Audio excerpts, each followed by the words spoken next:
Great. Hello, everyone, and welcome to another episode of the Career Evangelist Podcast.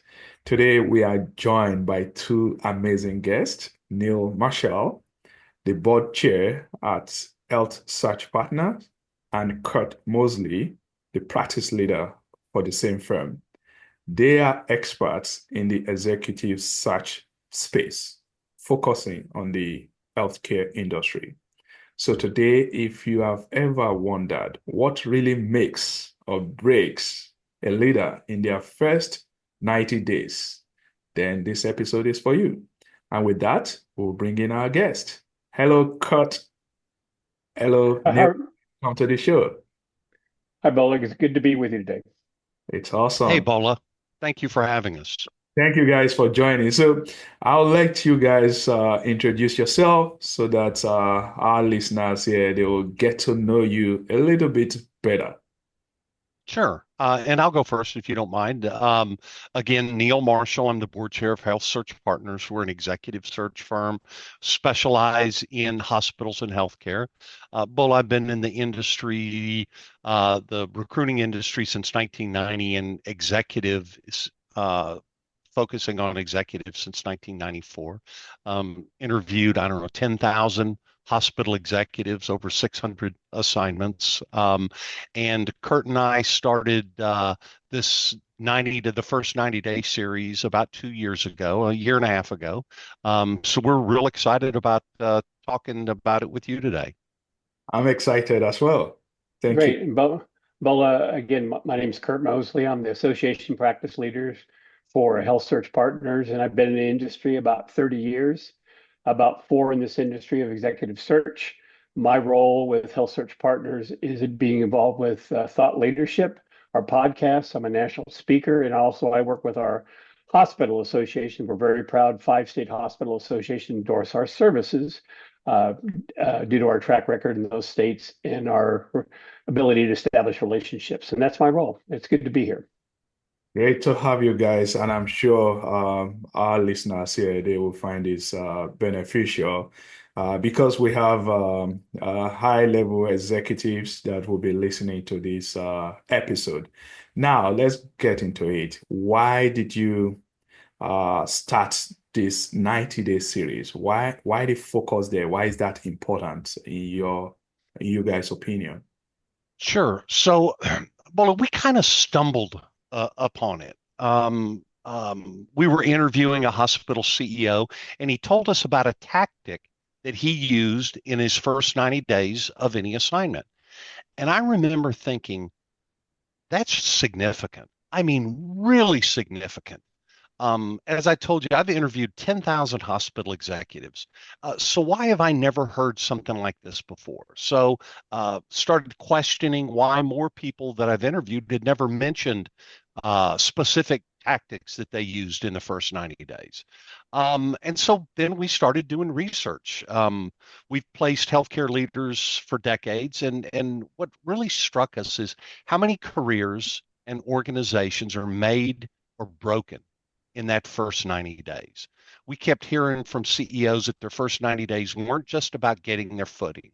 Um, they set the tone for everything that followed: trust building, cultural alignment, credibility. And so that's why we started the series. It's to capture those stories and give future leaders a playbook. And, frankly, Bola, it's not just healthcare leaders. Any leader can look at some of these tactics and say, hey, I want to try this. And one of the beauties of focusing on tactics versus strategy is that if you find a tactic that you like, you can do it tomorrow. You don't have to build a huge strategic plan, and it doesn't take 6 months to do it. And so what we want is we want CEOs to be intentional about their first 90 days. Decide what tone you're going to set, the symbolic actions that you're going to take, the relationships that you're going to focus on, and the wins that you're going to get early. So good. I don't know if Kurt want to add anything to that. Otherwise, I want to know about these tactics. I know you said intentionality. Maybe that's the tactics, and you talked about relationship. Maybe we can drill down. What are these tactics that you are talking about, Neill? Well, Bola, some of those tactics, and it is in the articles that we wrote on the 90 Day series, but one I want to really mention is Jim Decker. He wrote a book entitled The Heart of Healthcare Transformation. And he had two or three jobs in his about 40-year career. And um, every time he changed jobs, he was the new kid on the block, so to speak. But I like what he said when we interviewed him. He talked about the 25-50-25 rule. I said, oh gosh, what is that? I got to know about that. And he said, well, when you start a new role, there'll be 25% of the people at the start that'll be on your side or with you, or if you will, on your side of the fence, because you're the new uh, person involved. Mhm. 50% of them are going to be on the fence, saying they don't know, haven't met you yet, don't really know you. And he said, and 25% will never really come to your side of looking at things. That doesn't mean you don't pay attention to them, but he said, I concentrate on the 25 and the 50%, and hopefully the 25% will come along. And he said, that doesn't mean I don't take the ideas of the lower 25% or understand it, but I really think that that was a way for me to really establish precedent at the start and just say, how do I get my role done quickly? And everybody wants to in their first 90 days, but he used that tactic, which I really liked. And then another one, Dan Castillo, he was a former CEO of LA County USC Medical Center. And his first role, when he first showed up on the job at day one, he showed up at 2 a.m. And we all know hospitals are open 24/7. And he started at the 2 a.m. shift, and he walked around and met people, introduced himself, and they were surprised.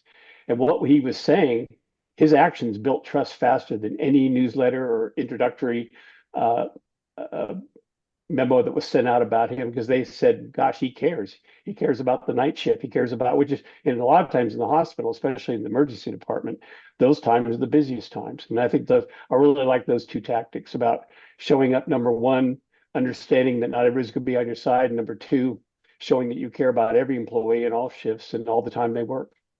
Oh, that's so good. So now I'm curious about this 25, 50, 25. For people that are already on your side, I think it's easier, I would think, to manage those relationships. But maybe there are strategies to handle the people that are already with you, the people on the fence, and versus the people that will oppose you. Can you touch on that? How do you bring Sure. which of these stakeholders would you say are more important to focus on during the first? Well, I think my father used this saying to me, and I've used it the rest of my life. He said, it's hard to talk your way out of something you behaved yourself into." And I'll say that again because it's hard to talk your way out of something you behave yourself into. And what my father was trying to tell me, and what Jim Decker was trying to say, is my behavior is more important than what I said, because I was on stage at day one. So the people the 50%, maybe the 25% that weren't on his side, he said my actions are going to speak louder than my words. So he didn't spend a lot of time with it. He showed up early. He walked around. He introduced himself. And first, I think most importantly, he listened more than he talked. And he told me that. He said, that's how I won a lot of those people over. I listened more than I talked. Yeah. Yeah, the other thing, Bola, is that what, what the crux of what he was saying in that was the 25 that embrace you minute one, you don't have to spend a lot of time with them. Yeah. The 50% on the fence, that's who you spend the time with. Bring those 50% into the win category. And he said, the 25 are never going to come.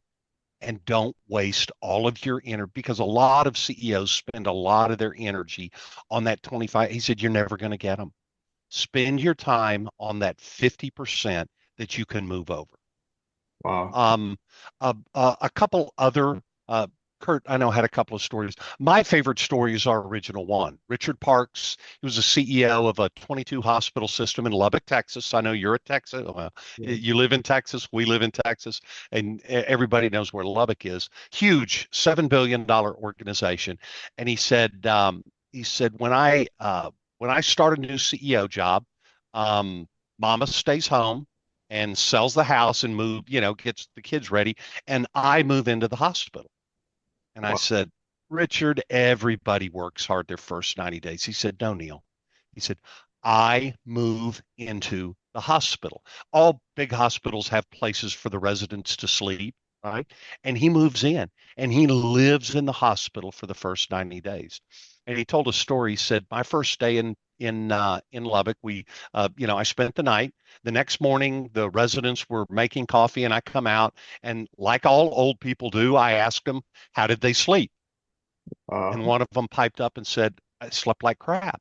The mattresses are horrible here. And he said, you know what? I know somebody that can fix that. And he called the VP of facilities and he said, we're going to Costco today, get 5 pickup trucks, and we're picking up 30 mattresses and we're changing out all the mattresses in the resident dorm. And he said that reverberated through the whole organization from the whole time that he was there. Everybody remembered that he was the guy that spent the night in the hospital, and he did it for 90 days. Another, Jay Robinson, he's a CEO of hospital in California, Kaiser Hospital, and he went and met all of his 246 leaders. Wow. But the beauty was he didn't call them into his office. He went and met with them in their offices, and he asked them one important question at the end. He said, if we're successful in the first 90 days, what will be different? Wow. And then he accrued all that information. Several things bubbled to the top, and then he went and focused on making those changes happen. Go ahead. I was going to say, based on what you just said, during the first 90 days, if there are certain patterns that we can observe, I like the example you gave us about the executive at Lubbock that moved to the hospital. But outside of that, are there some patterns that you've seen that executive display during their first 90 days that you can share with us on this show now? Yes, Bola, I think what I mentioned earlier, but listening before leading. I mean, before you go in and start to lead, you really have to listen. The best leaders that we've worked with observe and absorb all the information before they do anything first. And there's a pressure on them to do things in the first 90 days to be successful, to get early wins. But they listen before they really lead. And then visibility, whether it's what I talked about, Dan Castillo, whether rounding in the night shifts, eating in the cafeteria, as Neill mentioned, going to everybody's office or meeting everybody, but in their office. Presence matters more than policy in those first months. Like I said before, you're on stage every day. And humility, curiosity, I think those are traits. Asking more questions than having answers, and in a lot of cases, not to talk about what you did before in your last job because you're in a different job. And again, that really builds deeper trust early. And then, as Neill mentioned, early wins, replacing mattresses, refreshing a lobby. In fact, Jim Decker talked about something that wasn't a win at first, but turned into an early win. His first meeting, he bought donuts from, I think Dunkin' Donuts had just opened. He thought, I'll make a big impression. Little did he know they'd used the same bakery for 20 years. And everybody kind of looked at him like, didn't you know? And somebody told him, said, we use this bakery for the last 20 years. And so the next meeting, he had the right donuts. He said, never let a good crisis go to waste. He had the right donuts. And he also found out whose were the favorites and what they liked because the baker helped him. And he turned a early problem into an early win. So these symbolic early wins, I think, are something that a good takeaway from this conversation. Wow. Good. Thank you. So you were featured in one article that says building relationship outside of the organization in the first 90 days, that it's important. I wonder why. Why is that important, and how can leaders do that well? Well, it's a good question, Bola. In healthcare, the shareholders are really the community, because in a lot of cases, especially the size of the town, either the school district or the hospital are the number one employers in those towns. And success depends on your relationship with the civic leaders, the regulators, the donors, and partners. Burl Stamp, one of the gentlemen we interviewed, he met with the mayor, the business leaders, and competitors even before looking at the org charts. And he really understood what was going on in the community before he started looking at this relational infrastructure, and it paid off for many years. And, get out early, visit churches, civic hubs, clubs, community foundations, and be visible before you need something. Uh, One of our leaders talked about this book that he read. It was called Dig Your Well Before You're Thirsty. And it's establishing these relationships that people are willing to work with you before you need them to work with you. Yeah, that's good. That's good. Now, I'm gonna ask this one. You guys, you've spoken with numerous leaders.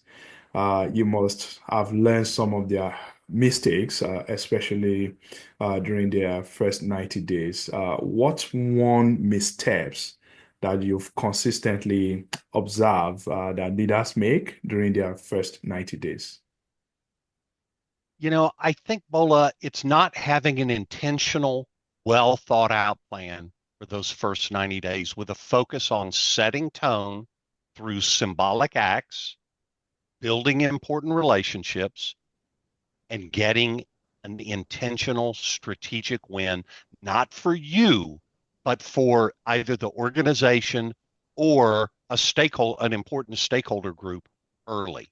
The other is kind of moving too fast, coming in kind of like a bull in a china shop, is what we call it, right? Going and um, uh, breaking eggs to make omelets. Um, I also think underestimating culture. So Yeah.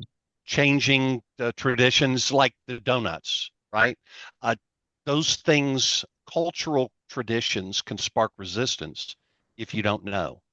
Yeah. Um, Firing or restructuring too soon without reading loyalties.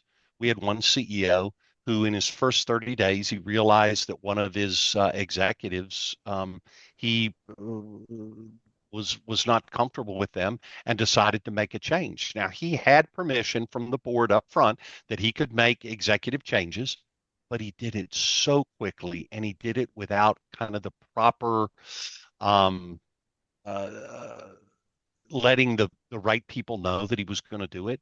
And he didn't last but about 60 days after that Oh, wow. Oh, wow. because he didn't realize that the person that he fired was one of the more popular people in the whole organization. Everybody knew this person and everybody loved them. Now, you can still get rid of them, but Mhm. you need to be intentional and you need to to really get your ducks in a row if if in fact they're that kind of popular. Mm. Now, you guys, you've placed over 600 leaders to executive companies, right? What would you say gets someone shortlisted? What qualities are you looking for in candidate? Is it their resume?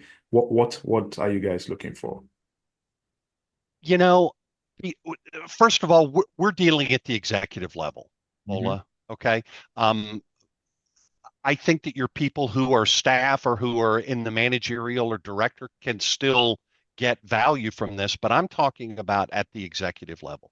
We're looking for people who've done the job before, right? And been successful Okay. and and are able to articulate either on their resume or when we meet them, they're able to articulate what they've done, why they've done it, and how they've done it. Just the fact that it's been done is not, you need to be able to articulate how you did it. To make sure that it just didn't happen by osmosis, right? Um, we're looking for longevity, not 20-year longevity, but I got to tell you, if I get a CEO who moves about every 18 months or 2 years, I'm not interested. I'm interested in good 5 to 7 year stops at similar organizations to the one that is my client. Um, being visible, right? I'll give you an example.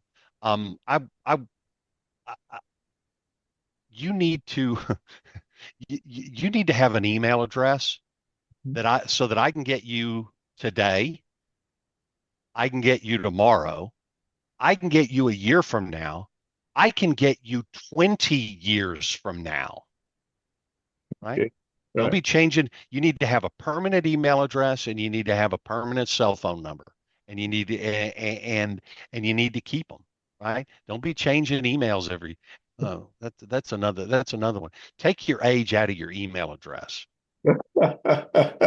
Like for me, my email address isn't Neill Marshall 1961 or 1980 or 1984. That's the Right. year I was born, the year I graduated from high school, the year I graduated. Every recruiter knows that, right? We look at that and go, well, you take that and take your dog out of your email address too. Have a professional, permanent email address so that we can always find you. Sorry, that's just a little pet peeve of mine. That is And good. then, and Bola, if I can add something I learned from my last assignment, that's just it's nearing completion. But when we were going through the resumes with the search committee, and I hadn't heard this in years, but they commented on this resume didn't have a cover letter, and I thought for a second, I thought, so, the resume is there, but the ones that they really were attracted to, everybody had equal qualifications. Everybody was almost on par in background, experience, knowledge. But the ones that took time to do a cover letter and said, your job description correlates with my resume by doing this, this, this, and this. My achievements did this, this, this, and this. So they didn't have to go through the points of the resume. They said, the person said, I meet your expectations by this experience in the past and how it correlates with the new job description. And I found that, I hadn't heard that in years, but the people that made the final cut are the ones that had the very nice descriptive cover letter that associated with their resume. Oh, good. And Bola, I know that this is not about the 90 days, but my pet peeve. So when we all graduated from college, they told us to make a resume and it needed to be one page, right? That's right. But if you've been working for 20 years, you don't need a one-page resume. If you can put everything you've done on one page, one of two things. Either you haven't done anything Right. or you're using 7-point font. And let me share something with you. Nobody wants to look at 7-point font. You need 12-point font. You need to expand it however long it needs to be. Now, it doesn't need to be 70 pages, but 4 or 5 pages is not a big deal if you're at the executive level. But you certainly don't want you don't want somebody to have to get a magnifying glass. I was trying to show you a magnifying glass so that they can read your resume. No, I like that. Sorry, I transgress. I'm sorry. It's good. I'm sure some people will find it useful. So now let's. I know you guys place executives, people in executive roles, right? But let's think about mid-level professionals. How can they prepare today for executive roles later? What do you tell them? Well, I think preparing for executive roles, you need to be open. When there are opportunities, you need to go get them. Okay. If you're in a meeting with your boss and all your peers, and he says, "Hey, we've got this problem," jump up and say, I want that. I want to solve that problem," and then go solve it. Right. The other thing that I would say is if there are educational requirements that everybody has. So, for example, in hospital administration, everybody has either an MBA or a Master's of Health Administration. You are not going to get anywhere unless you've got the educational requirements. That's the first hurdle that they're going to throw up. So you need to make sure to do that. The last thing that I would say is everybody talks about giving 100% to their job. Here's what I say. Don't give 100% to your job. You give 90% to your job and you give 10% to your career development. And in that 10%, you're doing things like relationship building, network building, thought leadership, speaking, being out there. You go to every meeting that you can that is relevant, right? To build relationships. And in building relationships, you always want to find out, what can I do for you?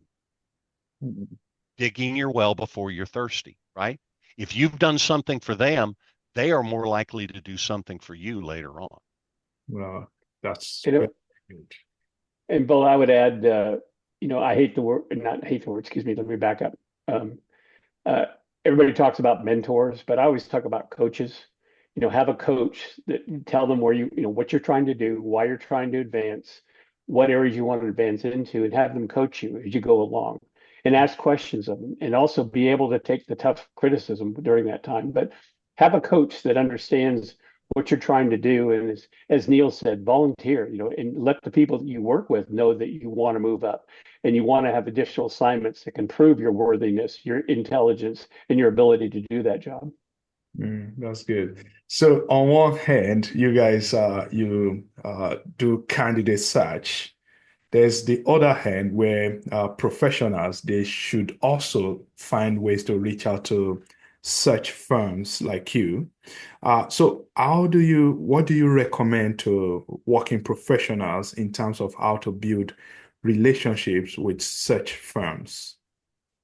What Yeah. are the strategies? Yeah. So there's a couple ways, and a lot of it depends on where you are in the organization, right?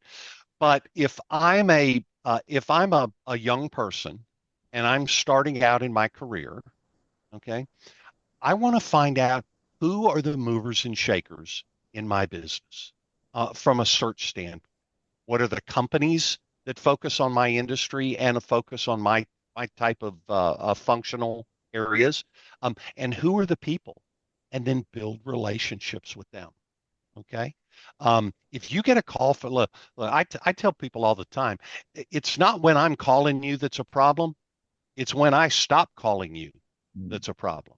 So I'll give you an example. I had one guy, he called me and his name looked familiar and I looked him up and I had called him 10 times over the last 10 years and he had never returned a single call.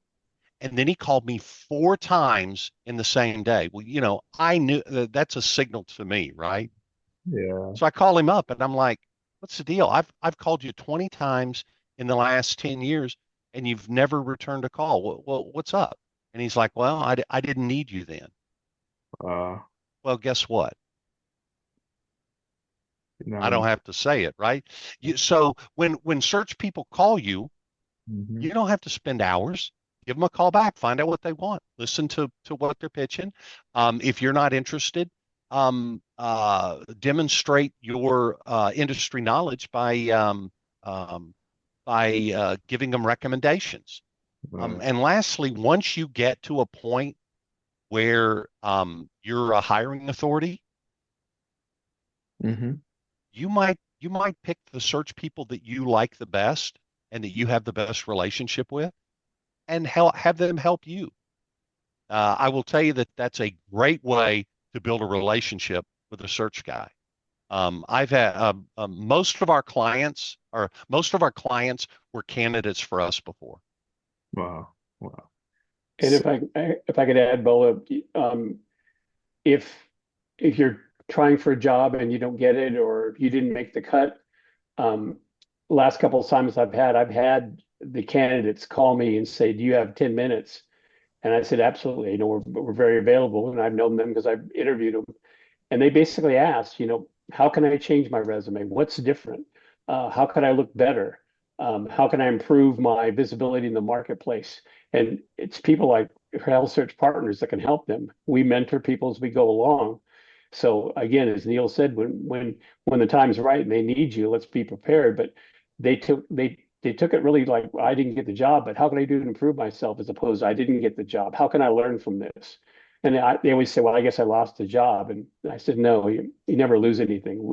You don't lose, you learn. And a lot of these people that called back and said, can you give me feedback on my resume? Can you give me anything about what the search committee, which we can't really talk about, but I did give them feedback on, what their resume looked like, how could it be different, how could it be more succinct? And they were very good about it. So that's another way to establish a relationship. Show the search firm that you care. Do you want to move forward? Do you want to better yourself? The that's the one thing that I will say though on that, and Kurt is 100% correct, but use that as a learning. Don't use it to try and overcome the objections, hmm right? Meaning, don't tell me once I'm giving you feedback, Mm-hmm. don't start coming up with, don't try and overcome those objections. It's already gone. The ship's already sailed. Right. Okay. So use it as a learn. Don't try and sell me on why the client picked the wrong person. Yeah. Does that make sense? Absolutely, absolutely. So we've been talking about the first 90 days and candidate placement and how candidate can rightfully position themselves. So I'm just wondering, if there's any next series for you guys, and if you care to tell us about it. Yeah, absolutely. No, right now we're developing and have just put out a series on search committee interviews. Now, most of your folks probably won't be a part of that, but usually at the CEO level, they have to go in front of a search committee for the very first interview. And so we put a whole series together about the search committee interviews. And then one that's kind of near and dear to my heart because I have two children that are in the early parts of their career, right? And we're calling it kind of mentorship in the YouTube age. And I tell you where I got this idea was my son wanted to borrow my Suburban. He was going skiing, and I said, "Yep." And I also have chains, right? And I said, "Look, do you want me to show you how to put on the chains?" And he said, "No." Like, well, there's a trick to it. And he said, "If I need it, I'll just YouTube it." And I thought about that, and the young people think that they can learn everything via YouTube. And so what we did is we interviewed a whole lot of people, both mentors and mentees, to find out, do you still need mentors today? Also because of the fact that a lot of people work out of their homes now, and you don't get a lot of that organic mentorship that you used to get. And so we haven't published it yet, but spoiler alert, yes, you still do need mentors. Right. Okay. I had one guy tell me, he said, Neill, YouTube ain't never got me a job, but a mentor has. Absolutely. And I do agree with that. And so with that, we have come to the end of this episode. Thank you, Neill and Kurt. I appreciate you guys coming on the show, and I'm sure my listeners they will find this episode beneficial. Thank you. Great. Thank It's you, great Bola. being it's great being with you, Bola. Thank you. All right.